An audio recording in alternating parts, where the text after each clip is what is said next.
Le 26 février 1945, dans la petite ville allemande de Mengen, collaborateurs français et officiels allemands enterrent Jacques Doriot, fauché 4 jours plus tôt par des avions non identifiés.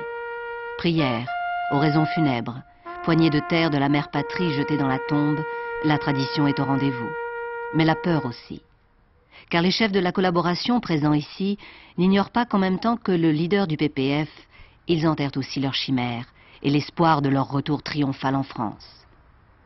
Dans quelques semaines, le naufrage du grand rêve arien signera leur crépuscule et celui des milliers d'irréductibles qui les ont suivis dans leur délire collaborationniste jusque dans les profondeurs de l'Allemagne, à Sigmaringen.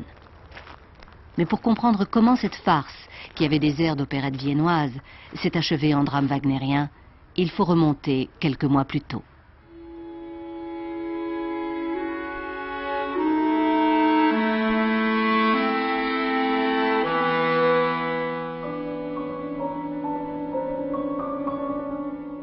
Nous sommes en août 1944, à Vichy, où Pétain, toujours chef du gouvernement, vit ses dernières heures sur le sol français.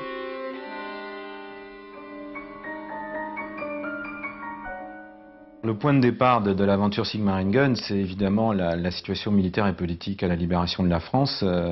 Alors si vous voulez, il y a 2 événements majeurs qui vont conduire d'abord les Allemands à emmener un certain nombre de dignitaires français vers l'est de la France, et par ailleurs toute une partie des collaborateurs et de ce qu'on appelle les collaborationnistes à suivre les armées allemandes. Les premiers événements sont militaires. 6 juin 1944, débarquement de Normandie, 15 août de la même année, débarquement en Provence. Les armées allemandes sont obligées de refluer vers l'est. Et pour cela, ils voudront maintenir une sorte de fiction d'administration, de légalité. Alors c'est pour ça qu'il va y avoir toute une série de dispositifs qui vont être pris. Le premier, c'est d'abord emmener Pétain. Alors voilà, ça se passe le 20 août 1944. Un détachement de la SS va arriver à Vichy, va arrêter Pétain après une sorte de tragicomédie. Pétain refusant à tout prix de partir.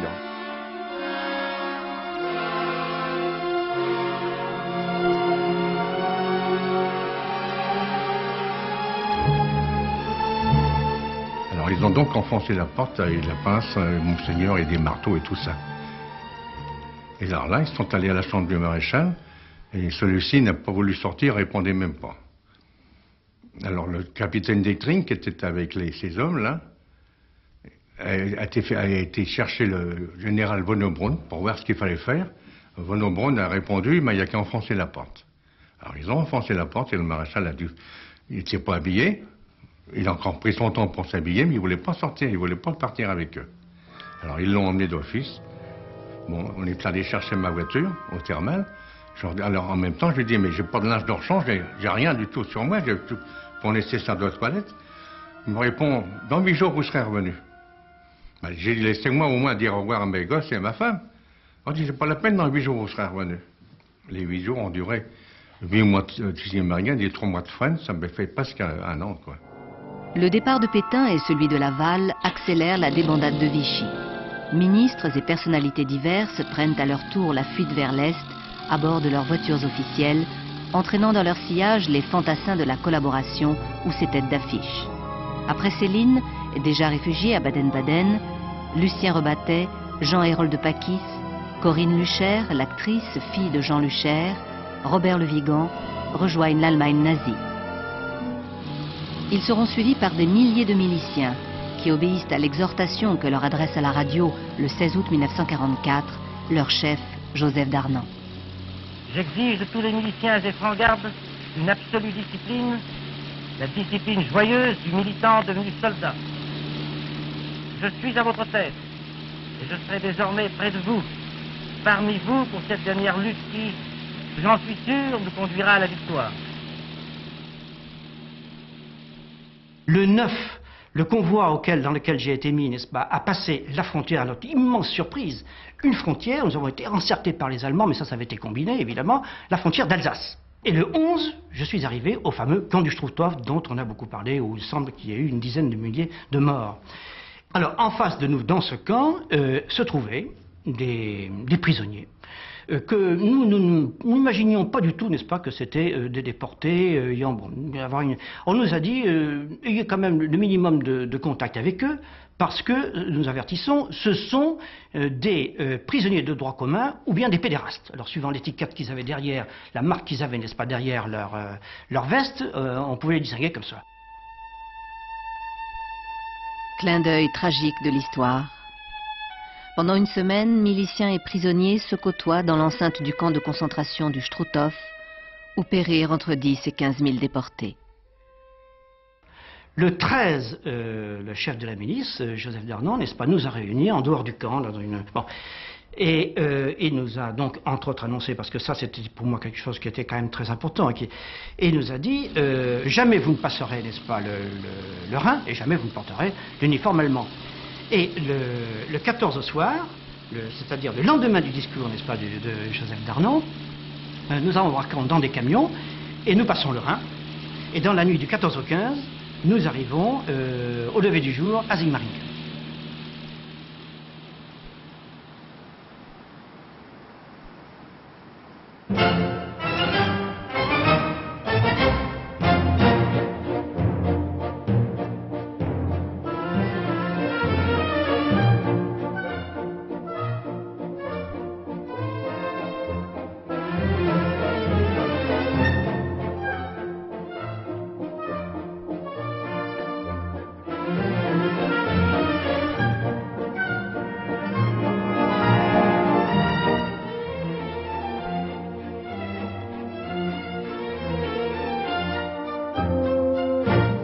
La décision de les emmener en Allemagne, c'est si jamais les armées allemandes reconquièrent une partie du territoire français, on aura un gouvernement à la solde des Allemands. Donc ça, c'est, si vous voulez, la logique rationnelle. Il y a une certaine rationalité dans cette perspective. Alors maintenant, concrètement, le choix de Sigmaringen, d'abord, qui n'est pas un choix banal, il faut reconnaître, c'est quand même un lieu assez exceptionnel. Alors il y a des raisons, on peut dire, de commodité. C'est pas très loin de la France, c'est dans la partie sud de l'Allemagne, une partie qui pour l'instant, et d'ailleurs sera relativement préservée, je dis relativement par rapport aux grandes zones industrielles. Et puis il y a le côté opérette, il y a le côté décor qui fait sourire. Cette mise en scène, cette esthétique qui fait entièrement partie de l'histoire du nazisme. Ils ont mis en scène eux-mêmes à la fois leur propre ascension, leur propre conquête, et leur propre chute, leur propre crépuscule. Il y a un peu de ça. Alors le château, il se trouve qu'il a été libéré peu de temps avant parce que la famille Hohenzollern-Sigmaringen a été emmenée prisonnière à la suite d'une mesure de rétorsion, à la suite du retournement du roi Michel de Roumanie en faveur des Alliés. Vous savez, à la fin d'août 1944, mon père a reçu un télégramme par le ministère des Étrangères, M. von Ribbentrop, que le château pour le gouvernement de Vichy est réquisitionné. Ma famille, mes parents et 13 membres de la famille, nous étions arrêtés par la Gestapo le même jour que le maréchal Pétain était arrivé ici à Sigmaringen. Nous étions 3 mois en prison à Wilflingen.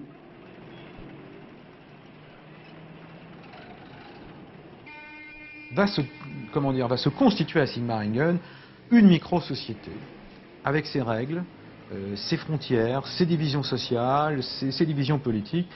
Les gens arrivent, ne savent pas où aller, on ne sait pas comment les loger. Bon, ce sont des vagues de réfugiés qui arrivent, je dirais pas de toutes parts, mais enfin qui arrivent par voiture, par le train, etc. Il y avait beaucoup de réfugiés du nord de l'Allemagne. Et du jour au lendemain, on a envoyé tous ces gens. Et on se demandait pourquoi.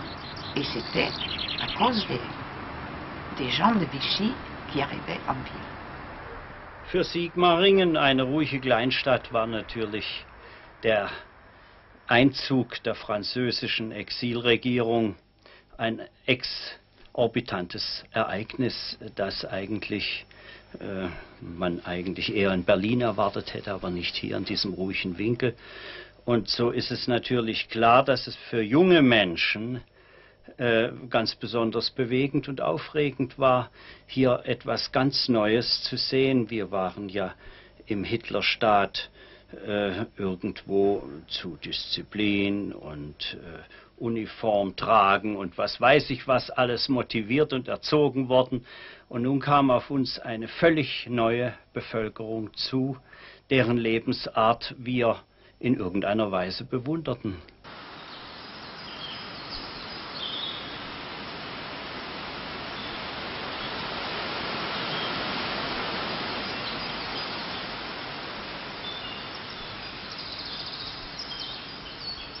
Le château va avoir un statut d'extraterritorialité, ce serait comme une ambassade, puisque maintenant la légitimité française n'est pas à Paris, puisque De Gaulle est un usurpateur, elle est à Sigmaringen. Sigmaringen va être la capitale de la France. Bon. Pétain, c'est l'hôte de marque. Hein. C'est toujours le chef de l'État. Il sera accueilli à Sigmaringen dans les plus beaux appartements du château. Il va, avec sa petite suite, constituer un monde à part. Il a un étage à lui. Il n'aura quasiment aucun contact avec le reste des collaborateurs. Il ne veut absolument pas être mêlé à la fiction du gouvernement qui est en train de se constituer. Et il va mener une sorte de vie de retraite. Il va se promener, il sera bien traité, hein, mais c'est la fin. Laval, lui, est à l'étage au-dessous. Lui aussi va avoir un étage à lui tout seul. Il est plus isolé, il a autour de lui quelques ministres qu'on appellera les passifs. Il va ruminer, il va préparer sa défense, il va ruminer contre les Allemands, ces imbéciles, comme il disait, qui n'ont rien compris à ma politique. Bon. Et puis alors, il y a l'étage actif. Hein, on est toujours au château, hein, parce qu'il y a le château, il y a le village. Hein. Alors, dans le château, il y a l'étage actif. Et l'étage actif, c'est le gouvernement. Les chefs de la collaboration, ça va se situer entre le 23 août et le 1er septembre. Donc, au moment où ils sont encore en France et avant de passer en Allemagne, vont aller à Steinort, c'est là où est le quartier général de Hitler. Et ils vont rencontrer le Führer, d'abord Ribbentrop, le ministre des Affaires étrangères, et Hitler. Alors il y a Joseph Darnan, il y a Marcel Déat, qui est l'intellectuel, le normalien, qui avait son parti, le Rassemblement National Populaire. Il y a Jacques Doriot, qui est l'homme de la situation, qui est le futur Führer français, comme on dit à ce moment-là. N'a plus le droit d'assister en spectateur impassible à ce conflit monstrueux. Et il y a un cinquième larron qui est Paul Marion, qui a été responsable de la propagande sous Vichy, et qui est là, disons, il est supposé représenter Pierre Laval, qui lui a refusé d'y aller. Dans la suite logique des entretiens avec Hitler, on va constituer un gouvernement. Ce gouvernement fantoche n'aurait pu prendre forme sans la présence emblématique du PAN. Pour constituer un gouvernement, il faut une légitimité, on l'a vu, il y a Pétain qui sert de potiche, il y a Hitler qui a donné son imprimatur, bon, parfait de ce point de vue-là, mais il faut quelque chose à gouverner. Hein, ça a l'air de tomber sous le sens, mais ils ne vont pas simplement gouverner Sigmaringen où il y aura environ 20 000 personnes. Ils vont gouverner un État fictif. Dans cet État, il est constitué par les prisonniers de guerre, plus d'1 million, qui sont en Allemagne, et par les STO, les travailleurs.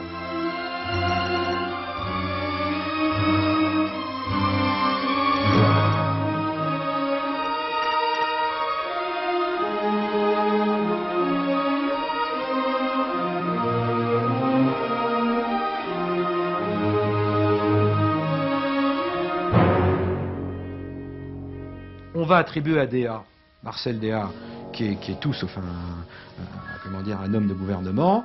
On va lui donner les travailleurs. Joseph Darnan, qui est venu avec une bonne partie de la franc-garde de la milice, va avoir le ministère de la police. Quoi. Voilà, bon. Le général Bridoux, qui s'occupait de la défense, on ne peut décemment pas lui donner la défense à Sigmaringen. On va lui donner les prisonniers de guerre. Jean Luchard est un homme important de la collaboration. Il a dirigé un journal important de la collaboration qui était un des journaux intellectuels qui s'appelait Les Nouveaux Temps. Et il va avoir en charge ce qui sera peut-être le plus important, c'est-à-dire la propagande. On va avoir un journal qui s'appellera La France, qui est paru de façon continue jusqu'à fin avril 1945. Il va mettre sur pied un poste émetteur, avec l'aide évidemment des autorités allemandes, qui s'appellera ici La France. Hein, l'allusion à la BBC et à la radio gaulliste est tout à fait claire. Donc il va reconstituer comme ça tout un système de propagande avec qui va avoir une activité. Il va même employer 200 personnes. Il sera celui qui va fournir le plus de travail à Sigmaringen, parce que c'est un des problèmes. Hein. Il faut trouver du travail. Bon. Brinon, lui, sera le délégué général. Puis alors, à part le château, il y a le reste. Il y a entre guillemets le peuple, hein, puisque le premier discours, par exemple, de Brinon se fera devant le peuple français réuni, c'est-à-dire ces maigres réfugiés qui sont là. Bon.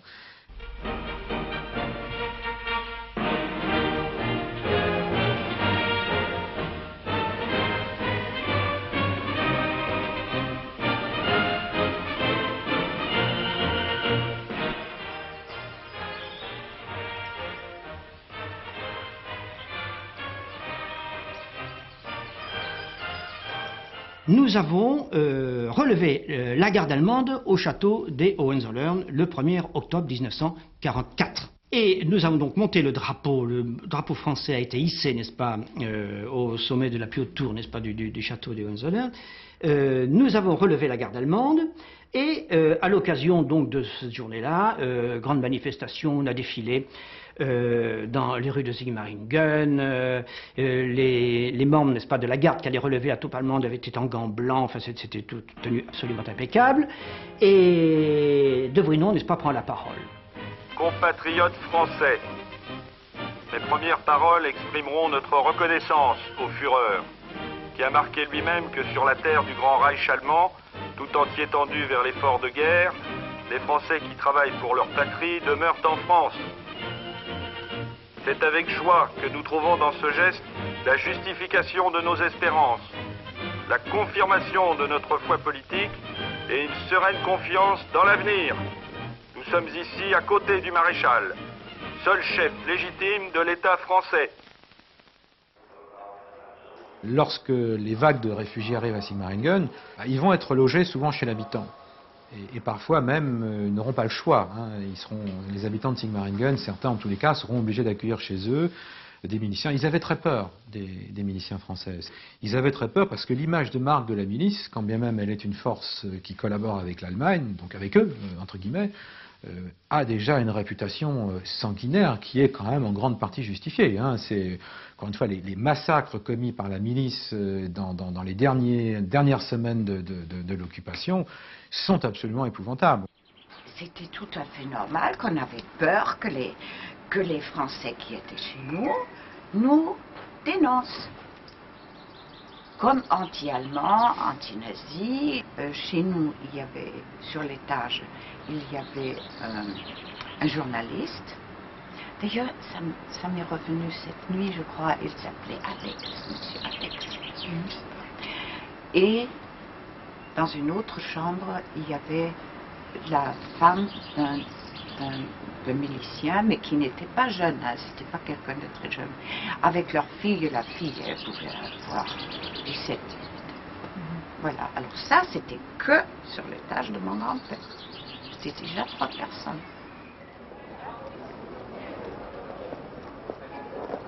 Quand nous sommes arrivés ici, je devais avoir 18 ans et 1 ou 2 mois. Nous avons habité dans les appartements de la princesse de Hohenzollern, mais je ne suis pas resté longtemps car je suis parti à l'avant-garde. Mon père ne pouvait pas quand même supporter que je vis la vie de château quand toute la milice était engagée.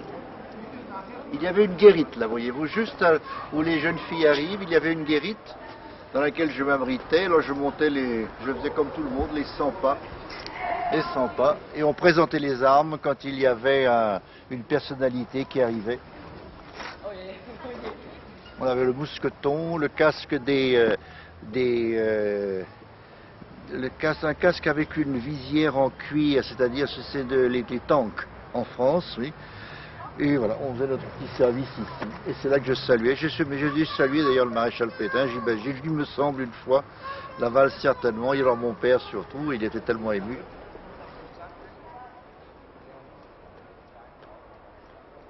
En bas, il y avait Bömelborg, qui était le chef de la Gestapo à Paris d'ailleurs.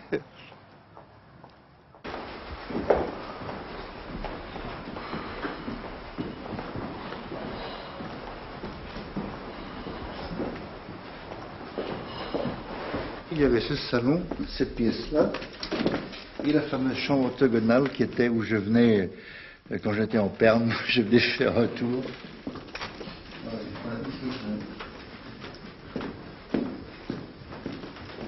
Bon, là, j'avais mis des rouges, du même deux.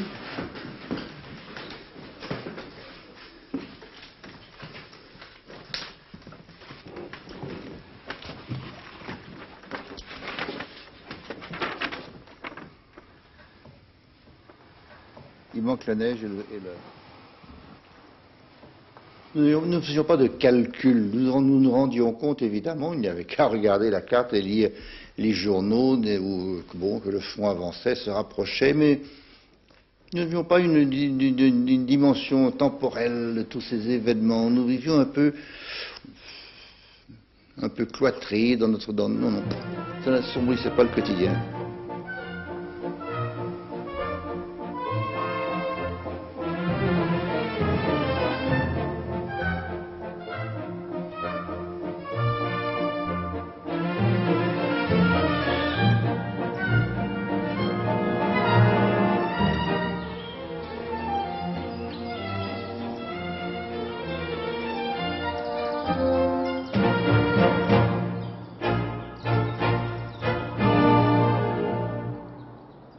Après le château, le Reich réquisitionne à tour de bras pour accueillir la France de pacotille qu'il tente de reconstituer en terre allemande. Les ministères s'installent dans un palais seigneurial au numéro 3 de la Karlstrasse, non loin des bâtiments destinés aux ambassadeurs du Japon et de la République de Salo. Les collaborateurs moyens se logent chez l'habitant ou prennent d'assaut écoles et gymnases, pendant que les intellectuels se répartissent dans les hôtels du centre-ville, Louis-Ferdinand Céline au Leuven et Lucien Rebattet au Bären.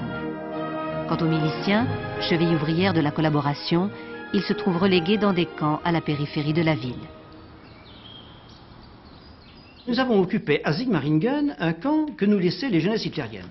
Camp impeccablement tenu, n'est-ce pas, à 2 kilomètres de la ville sur la route de Stuttgart, dans un vallon, n'est-ce pas, encaissé entre 2 forêts de pins, enfin sapins, etc. C'était vraiment un endroit idéal pour installer un petit camp avec 300 personnes, c'était à peu près, n'est-ce pas, l'effectif à ce moment-là.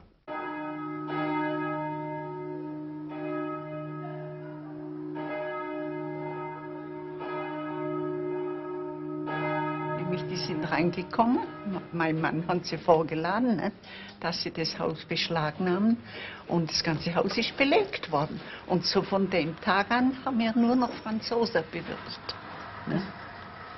Die waren alle in Uniform, nur Herren. Nur uns durfte kein Deutscher mehr rein. Ne. Das war alles und dann haben wir jeden Tag bewirtet. Die haben gekocht. Und wir mussten bedienen. Man hat alle beschlagnahmt, alle Mädchen hierüber und da haben wir müssen zu 4 und zu 5 bedienen. Ne? Aber das war ja bei der Ding, wo die Vortruppe gekommen ist, die Vichy-Regierung. Ne? Und die sind ja den ganzen Tag mit dem Revolver hinter uns hergelaufen. Ne? Hier ist eine Karte, wo drauf steht, was die Verpflegung und was der Haushalt bedarf. Der war am Anfang unbegrenzt. Aber ich glaube, Ende der letzten 3 Monate, ich habe da noch original Speisekarte, ist die Speisekarte auch sehr mager ausgefallen, am Schluss so. Und die ausländischen Diplomaten haben das 7-fache an Lebensmittelkarten bekommen, was ein Normalverbraucher, ein deutscher Verbraucher gehabt hat. Allgemein ist gekocht worden, wissen Sie, für alle gleich. Es sind 12 Service gemacht worden. Der Marschall Pétain hat extra gegessen, der Laval hat extra gegessen, der deutsche Botschafter hat extra gegessen und die ganzen Botschaftsmitglieder, die Deutschen, wo in Paris waren, die haben hier auch gegessen, alles. Und dann in der Lakaienhalle haben Miliz gegessen, ich weiß nicht mehr wie viel. Ungefähr 80 Personen haben wir verpflegt jeden Tag.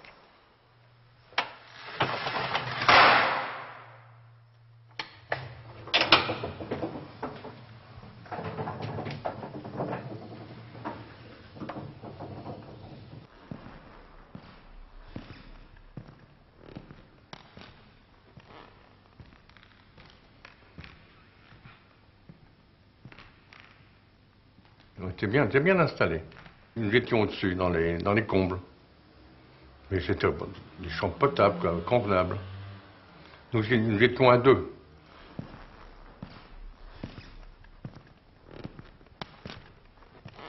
Il était tout seul, le maréchal, avec la maréchale. Il lisait beaucoup, je vous dis, il avait commencé à apprendre l'anglais. Les après-midi se passaient souvent, si on ne sortait pas, qu'il fasse vilain, par exemple, eh bien, il faisait les allers-retours dans le couloir qui était très long. Il faisait 12, 15 allers-retours. Alors la maréchale, en pensant, disait, ah bah ça y est, on est au 15e voyage. Alors, il pensait comme ça, et puis lui, son petit pas de chasseur, toujours ferme. Il y avait une carte représentant toute l'Europe. Et alors, chaque jour, cette carte était épinglée avec un drapeau de la couleur de l'armée qui avançait.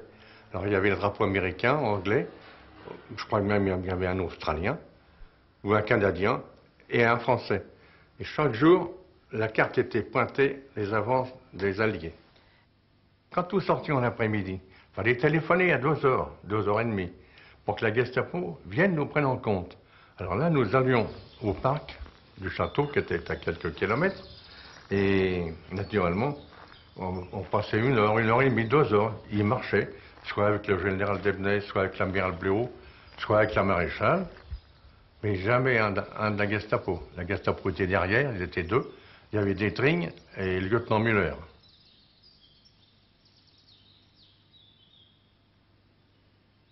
Pétain, c'est quelqu'un qui a disparu du paysage. Hein. Il était déjà plus ou moins fantomatique, il a disparu. Alors on l'aperçoit parfois, alors certains en parlent encore aujourd'hui, hein, ils l'ont vu se promener, alors c'est une vision, c'est une apparition, hein, c'est une apparition quasi mystique, bon, mais il a disparu du paysage.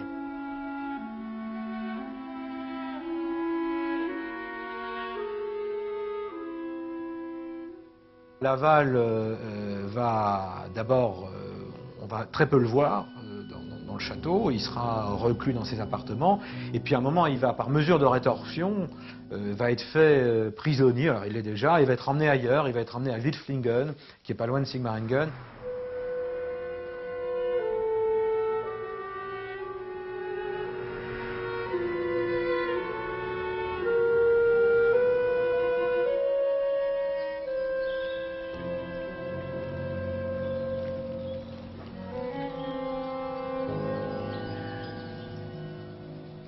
La commission gouvernementale, ces gens qui fonctionnent ensemble, entre les conseils des ministres de l'après-midi et puis les dîners du soir au château, sans parler de leur activité fébrile dans la journée, la seule chose qui les rapproche, c'est leur sort commun et c'est leur haine réciproque.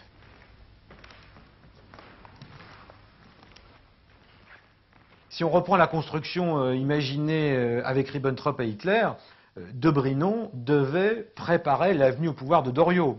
Doriot qui n'est pas à Sigmaringen. Hein. Doriot est ailleurs, il a toujours fait bande à part, il ne sera pas à Sigmaringen. Bon. Mais Brinon ne va jamais préparer l'avenue au pouvoir de Doriot. De même, Lucher et de Brinon, alors qu'ils étaient plutôt proches avant la guerre et même pendant la guerre, se détestent cordialement. Enfin, il y a toutes les haines, les rivalités, tout ce qui a pu se passer durant l'occupation qui va se cristalliser à Sigmaringen, qui est un aquarium. Hein. C'est un monde clos. Ils vivent comme des poissons dans un aquarium, ils n'ont rien à faire, ils n'ont rien à gérer, et tout éclate. Mon père n'était pas d'accord avec Déa. C'est un tempérament très différent. Déa, je crois, était beaucoup plus intellectuel que mon père, c'est certain. Je crois que c'est un normalien. Enfin, c'est un qui avait des études universitaires à pousser. Et il y avait un autre style, Déa, et en plus, c'était matou, rusé. Mon père, je ne veux pas dire le détester, car mon père n'avait pas ce genre de réaction. Mais il n'avait pas de sympathie pour Déa. Et Lucher, c'est un homme qui n'était pas du tout de son style. C'est un Parisien qui était, il y avait avec Lucher et Madame, bon, nous les voyons. Mais enfin, je n'ai pas l'impression que c'était le grand amour. De quoi discutait le Conseil des ministres de Sigmaringen? Alors, ils ont discuté d'arrache-pied sur la dotation que leur donnait le Reich. Parce qu'ils étaient partis avec peu d'argent. Alors les miliciens avaient pillé la Banque de France à Belfort. Hein, ils étaient les fonctionnaires français, donc c'est normal, ils vont servir dans la caisse de l'État français. Enfin, ça c'était les miliciens. Le gouvernement, en tant que tel, n'avait pas beaucoup d'argent. Donc le Reich leur donnait de l'argent. Mais, comme c'est un gouvernement, il fallait que ce soit fait dans les règles. Donc ils ont discuté pendant des semaines des taux d'intérêt qui devaient être ceux par lesquels la France rembourserait le Reich. Ils vivent comme ça dans un monde imaginaire.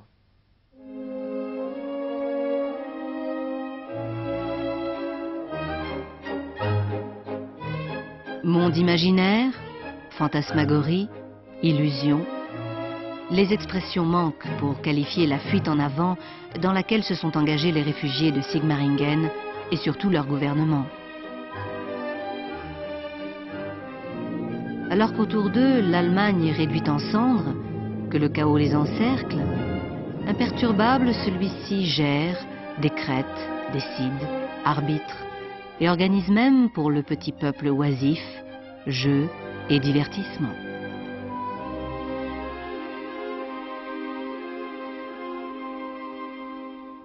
C'est un panier de crabes, hein. C'est vraiment le panier de crabes qui a été décrit par Céline. C'est un observateur aigu de ce qui se passe. Bon, le récit qu'il fait domine l'épisode de Sigmaringen. J'ai même envie de dire que s'il n'y avait pas eu l'œuvre de Céline, bon, d'un château l'autre et Nord, il n'y aurait pas eu de Sigmaringen dans la conscience collective. Pourquoi est-ce que vous avez été emmené à Simla? Pour la question très simple. À Paris, on ne demandait qu'à m'assassiner. Moi, je n'ai rien à me repentir de rien du tout. Je n'ai jamais été partisan de ceci, cela. J'étais partisan de l'armée allemande parce qu'elle maintenait la paix en Europe, en France en particulier. Je suis femme du monde et non pas putain, n'est-ce pas? Par conséquent, j'ai des faiblesses pour qui je veux. Nous, on a l'image de l'écrivain, de cet écrivain halluciné d'écrivain Sigmaringen, bon, du collabo, hein, disons les choses comme elles sont. C'était aussi un médecin qui a laissé une image extrêmement positive à l'époque. Et d'ailleurs, en lisant le livre, on se rend compte que c'est peut-être la seule chose qui est totalement crédible dans son récit, c'est qu'il va s'occuper des fils de miliciens ou des Allemands, enfin peu importe. Et il va jouer son rôle de médecin, il va même soigner les gens du château. Je me souviens évidemment de Céline, c'est évident, c'était le personnage pour moi principal. Je vous ai dit d'ailleurs, je me souviens de ses yeux, comme il y a des ouvriers dont les yeux sont attaqués par l'acide, je ne sais plus, les typographes. Il avait ses yeux brûlés par l'acide, mais en même temps, je vous dis également très, très doux, presque tendre. C'est étonnant d'ailleurs. J'avais vu par là que, je vous exprimer, il avait un côté, une humanité en lui qui était extraordinaire. Et quand on était son malade, son patient, on se sentait très à l'aise avec lui.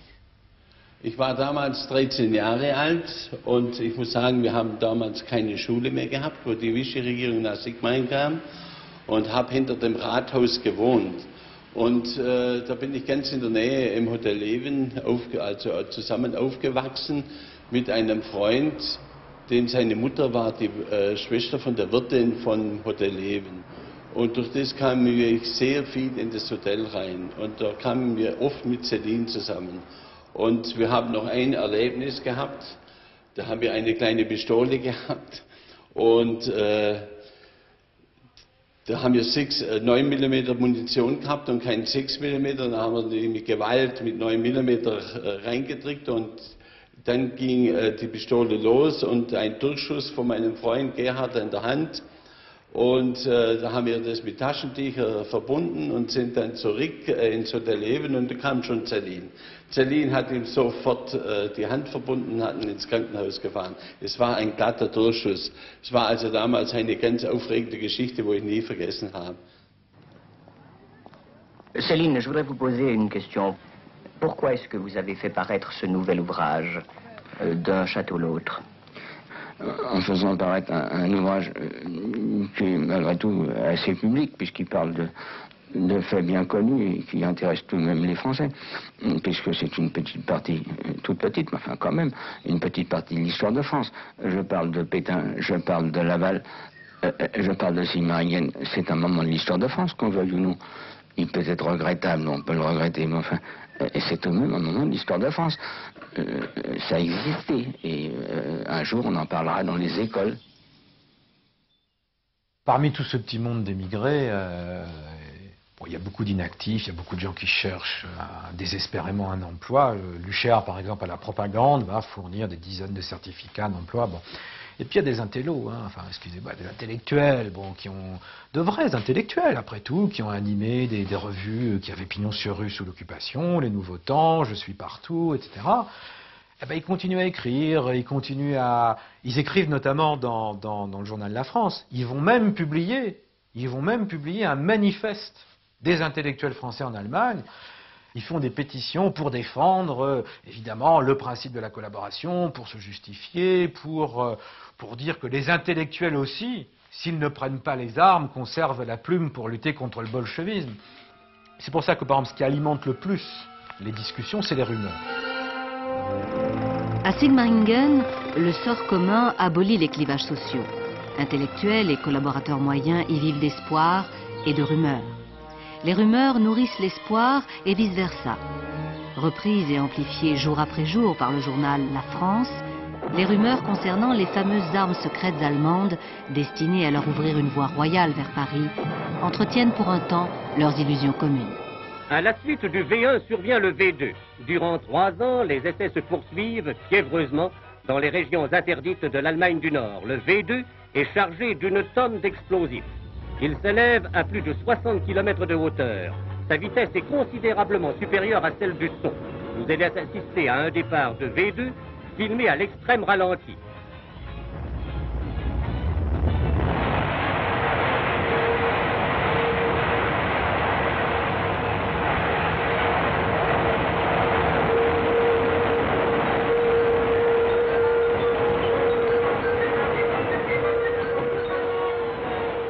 Grâce à la condensation des gaz qui s'échappent des tuyères, on peut suivre la marche du V2 vers l'objectif.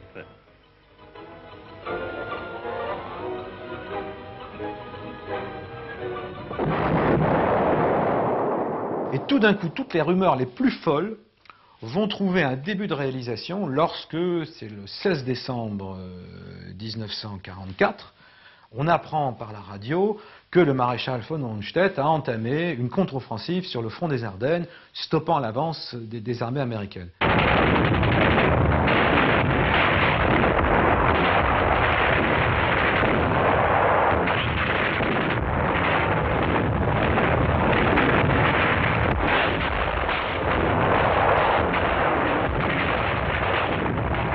Il ne faut pas oublier que toutes les populations durant la guerre vivent au rythme de la guerre. Ça, on l'oublie trop souvent parce que la guerre a duré. Donc, mais enfin, les gens sont, quel que soit leur bord, j'entends, c'est pas une question politique, tout dépend de la situation militaire. Les gens de Sigmaringen, comme les Français par exemple, vont être suspendus à leur poste de radio et aux maigres informations dont ils disposent. À la fin 1944, tout d'un coup, l'espoir renaît. Et cet espoir est partagé par les gens de Sigmaringen qui sont des Allemands, je dirais pas que je les comprends, mais enfin c'est naturel, et par les Français qui se disent ça y est, notre heure est arrivée.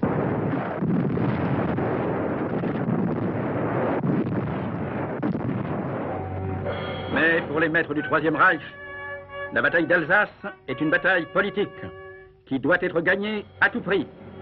C'est Himmler en personne qui vient organiser la défense de Colmar et préparer les contre-attaques qui doivent livrer une nouvelle fois la terre d'Alsace à l'armée allemande. Il est certain que l'offensive des Ardennes, c'est impressionnant, qui avancent, on regardait les cartes, que font les réfugiés, ou les exilés ou les réfugiés. La première chose qu'ils font le matin, ils regardent la carte pour voir où sont, ou ceux qui vont les sauver, ou ceux qui vont les tuer. Ça dépend de quel côté on se trouve de la barricade. Alors, on regardait la carte tous les matins. Effectivement, c'est impressionnant de voir cette armée allemande qui rentrait dans les Ardennes, Guderian avec ses chars. C'était je ne me souviens pas de commentaires spéciaux de mon père sur le sujet, mais il est certain que ça avait un impact. On a pu croire à un moment que, effectivement, le destin, disons, des armes se renversait.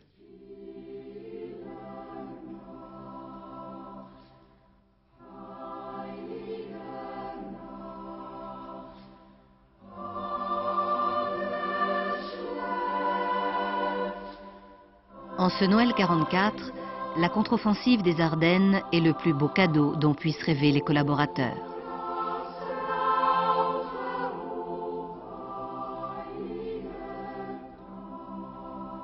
Dans la somptueuse galerie portugaise, dignitaires allemands et français en habits de fête reprennent en chœur les chants de Noël, interprétés au piano par la concertiste Lucienne Delforge, et trinquent à la future victoire allemande.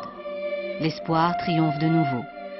D'autant que, prenant la relève de la commission gouvernementale totalement déconsidérée, un homme se propose de prendre leur destin en main. Un homme soutenu par Hitler et Ribbentrop, un homme fort, un homme providentiel, Jacques Doriot. Doriot, en Allemagne, va mener un jeu personnel, d'abord parce qu'il a ses propres réseaux. Il va aller d'abord en Rhénanie, voir le Gauleiter de Rhénanie qu'il connaît personnellement. Ensuite, il va installer son propre émetteur de radio à Bad Mergentheim, qui n'est pas très loin de Sigmaringen, mais enfin qui est distinct, qui s'appellera Radio Patrie.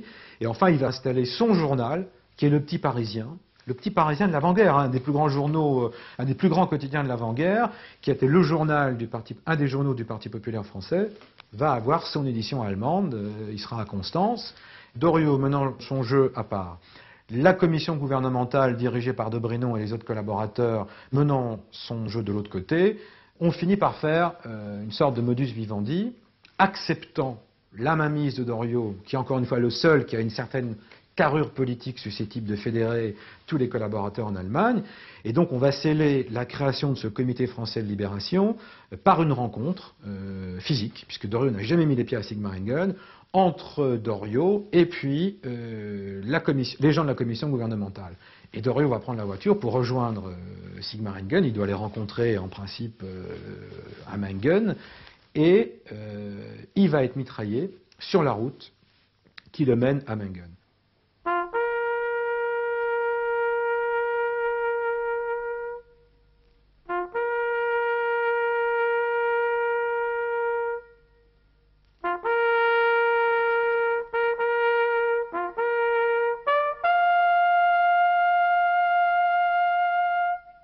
Doriot mort, c'est terminé.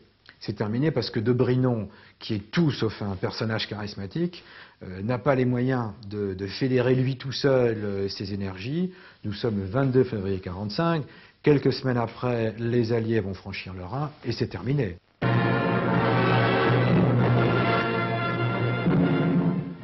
Après avoir achevé le nettoyage de la rive gauche du Rhin, l'armée française, emmenée par le général Delabre de Tassigny, a franchi le fleuve en force pour la première fois depuis 150 ans.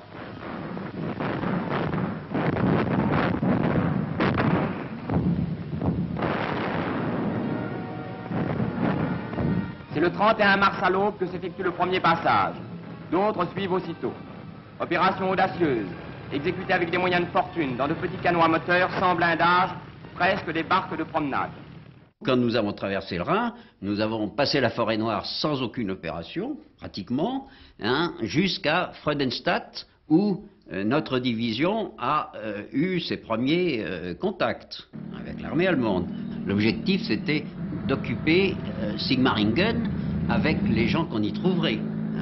On savait que Pétain y était avec le gouvernement ou des éléments du gouvernement de Vichy, mais on n'y allait pas pour ça.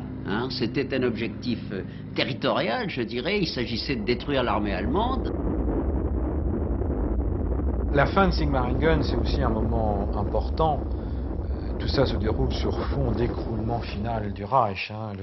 Ils ont par exemple à Sigmaringen, si Sigmaringen n'est pas bombardé, ils entendent les bombardements qui vont toucher par exemple une ville comme Ulm, qui est pas très loin, enfin qui a une centaine ou plus de 200 km. Bon. Donc la fin arrive et c'est... Alors là, le problème, c'est fuir. Pour les collaborateurs, l'exécution quelques semaines plus tôt de Robert Brasillac leur donne un avant-goût du sort qui les attend. Leur salut est alors dans le sauve-qui-peut individuel, dans la fuite éperdue vers ces pays hier amis, l'Espagne ou l'Italie, qui leur claquent pourtant leurs frontières au nez ou les remettent menottes aux poignets aux représentants de la France libre. Plusieurs Français collaborateurs de Plume ont été arrêtés dans le secteur de la Première Armée. Ces zélateurs du Führer pourront méditer en commun derrière des barreaux sur les conséquences du national-socialisme.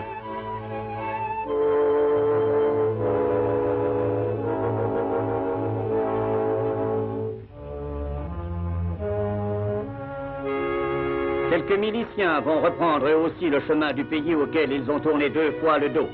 Ils espéraient sans doute revenir dans les fourgons de l'ennemi. Ils auront tout juste droit aux fourgons cellulaires. Pétain, qui est toujours prisonnier, qui réclame, qui n'a cessé de réclamer auprès de Hitler, en lui envoyant des missives, son retour en France, il va dire à ses gardiens, je veux rentrer en France, je veux être jugé. Les Allemands ne veulent pas. Et on voulait l'emmener, enfin d'après ce qu'on sait, dans le réduit bavarois, qui était la dernière forteresse qu'Hitler était supposé défendre, le dernier carteron, enfin, qui mourrait avec le Reich.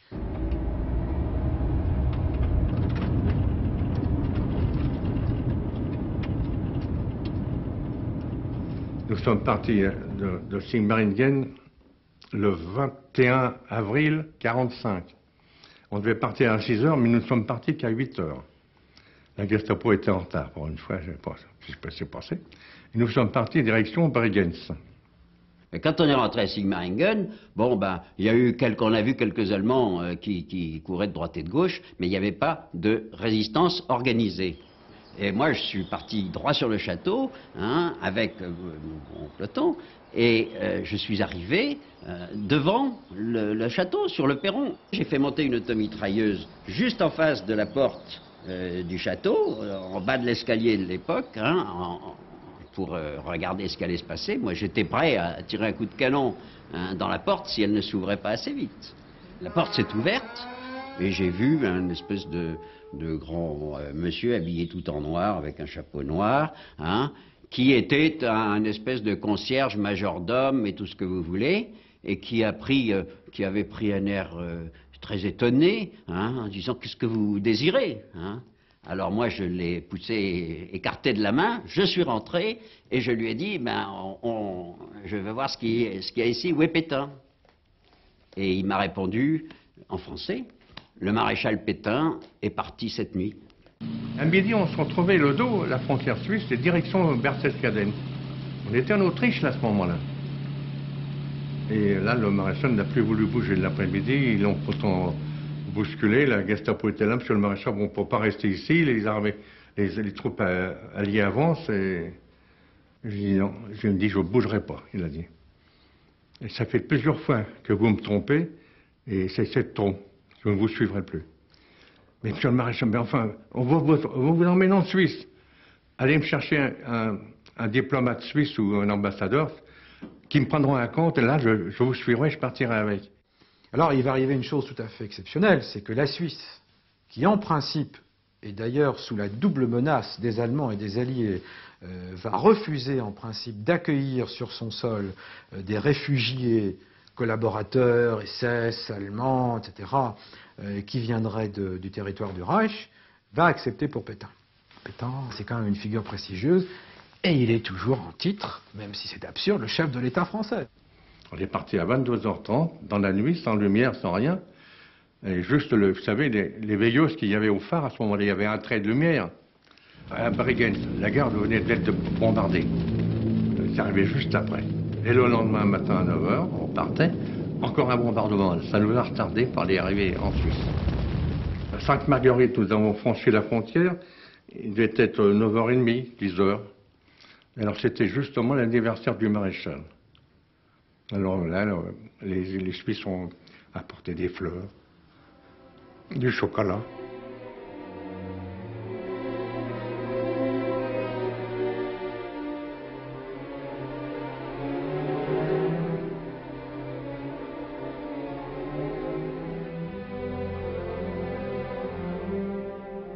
Et il sera accueilli, il n'y a pas d'autre terme, par le général Koenig.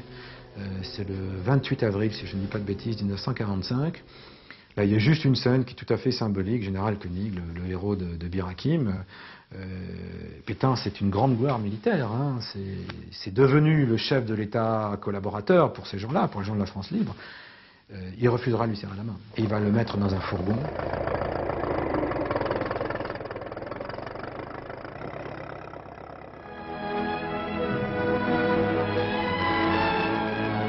C'est normal qu'ils aboutissent là, dans cette bourgade de Württemberg, bruyante aujourd'hui du bruit des chars français.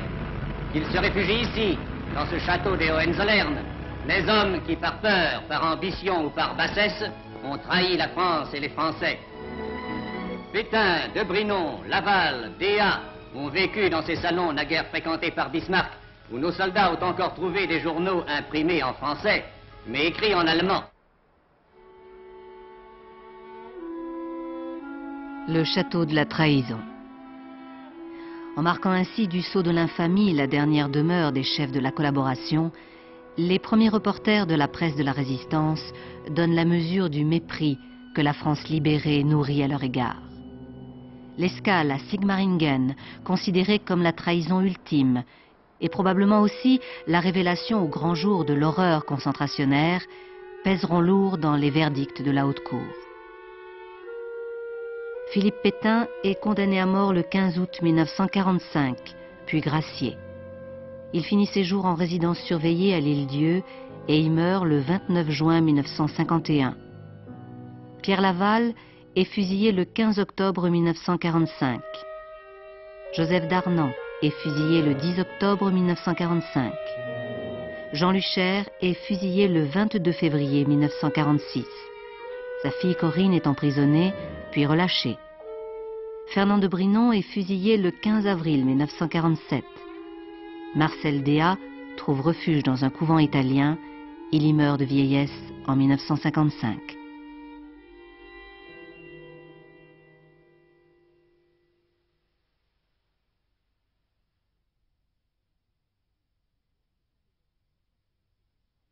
Or, ce qui est emblématique dans la fin à Sigmaringen, c'est qu'on voit quel était le prix que ces chefs fascistes-là étaient prêts à payer pour instaurer un fascisme français en France.